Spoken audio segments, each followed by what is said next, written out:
Dalam mengelola negara yang benar, harusnya ketujuh pilar bernegara dibangun bersamaan. Namun kita semua tahu bahwa setiap pemimpin ada selera atau preference atau kecenderungan yang mereka sukai, yaitu pilihan utama yang selalu mereka dulukan. Kita menengok sejarah sebentar. Pada saat pemerintahan Soekarno, maka pemerintahan di saat Indonesia yang masih muda, pilihan terbanyaknya adalah masalah perpolitikan. Jadi 7 sendi bernegara, zaman Pak Karno, politik memakan porsi yang cukup besar. Karena selera seni yang tinggi secara pribadi, juga dia membawa Indonesia setelahnya adalah kebudayaan. Seniman mendapat tempat terhormat di zaman beliau. Budaya kebaya, citra bangsa, nasionalismenya tinggi. Patung di setiap sudut ibu kota menghiasi. Lukisan dan banyak lagi karya seni diangkat oleh beliau. Lalu yang menjadi fokus presiden pertama juga yaitu menyatukan Papua. Mengambil Papua dari Belanda dengan lobby-lobby internasional. Geopolitik luar negeri Indonesia di zaman beliau terbaik. Presiden kedua, Pak Harto, menggunakan tangan besi di mana pertahanan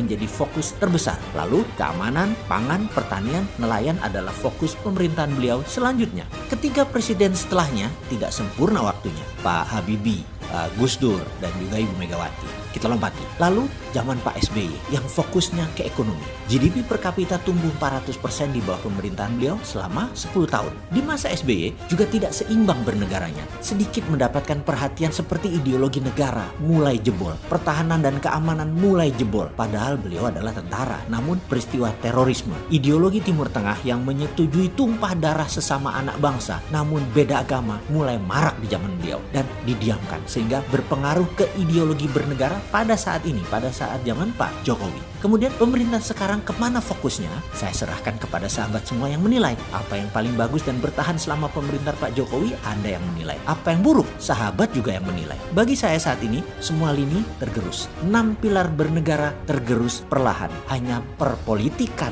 yang kelar. Yang 6 pilar di luar politik berantakan. Dan benar, dunia perpolitikan dalam 6 tahun ini selesai dengan dukungan mayoritas telak mendukung beliau di parlemen dan di kabinet. Telak. Oke, sekarang sepanjang cerita ini arahnya kemana sih omongannya si Bosman ini? Saya mau mengingatkan bahwa hankam di negara kita ini lemah sekali sekarang. Masalah kriminal, narkoba, intoleransi, konflik horizontal, dan radikalisme sangat bermasalah. Untuk itu saya membuka sebuah tabir kejahatan internasional yang lama terjadi namun tidak ditangani dengan baik pada saat ini oleh pemerintah. Saya memulai dari sebuah situs penjualan di Amazon yang menjadi perhatian dunia bulan Juni lalu. Awalnya tidak ada yang memperhatikan, namun ada kejanggalan karena ada sebuah toko online di situs Amazon yang menjual barang-barang kamar anak. Ada lemari pakaian, ada kasur, ada kursi, ada meja belajar, dan ada banyak lagi dekorasi kamar anak, kebanyakan anak wanita. Di barang-barang tersebut bukan disebut cupboard atau credenza atau chair saja, namun ada namanya seperti Shirley Chair, Manuela Cupboard, Sarah Bed, dan lain-lain sebagainya. Lalu yang menjadi perhatian kejanggalannya adalah harganya yang di atas wajar. $11.000,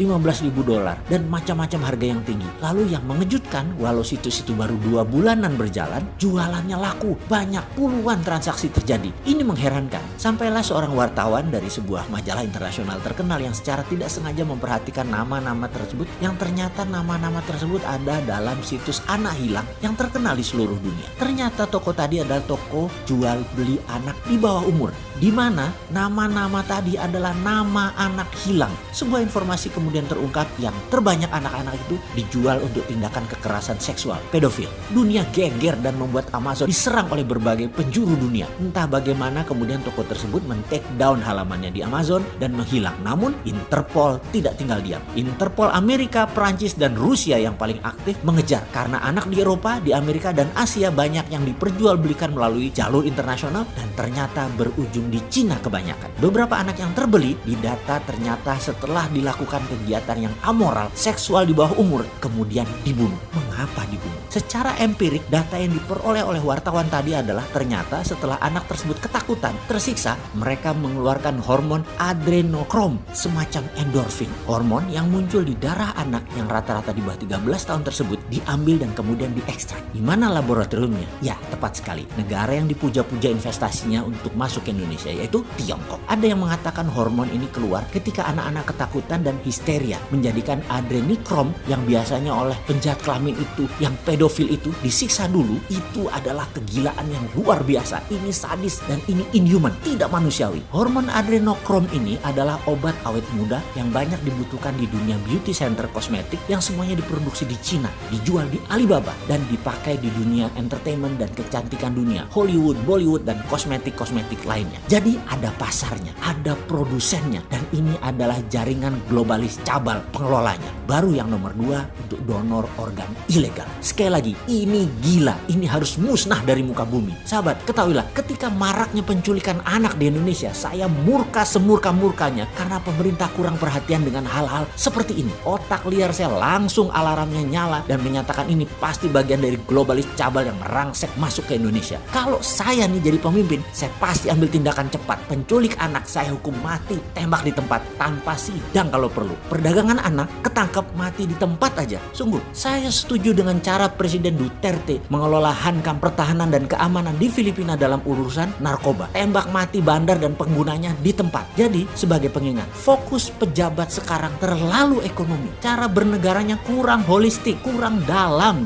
hal hankam. Ini harus diingatkan, hal ini harus diteriakkan dengan keras. Narkoba, kriminal bersenjata, teroris yang membunuh sesama anak bangsa, harusnya semua dihukum mati. Dan jangan lupa, koruptor dihukum mati. Koruptor itu kejahatan subversi. Kita malu dengan apa yang terjadi dengan koruptor di Indonesia. Kalau kita bandingkan nih ya, di Timur Tengah, di Saudi, pencuri itu dipotong tangannya. Tetapi di Indonesia, koruptor yang dipotong masa tahanannya. Di Tiongkok, koruptor itu digantung lehernya. Di Indonesia, koruptor yang digantung kasusnya. Ya itulah fakta saat ini. Ada baiknya Pak, benahi semua sebelum ambiar karena sudah masuk resesi semester 2 tahun ini. Dan tahun depan, tahun 2021 yang suram, menjadi tambah parah bernegaranya kalau didiamkan semua kriminal itu. Ngomong-ngomong, masih mau bertahan dengan tim yang ada atau mau diganti bos? Atau nanti habis laporan 17 Agustusan reshuffle-nya? Oke, ditunggu perubahan 100%-nya, terutama yang miring ke IMF itu loh Pak.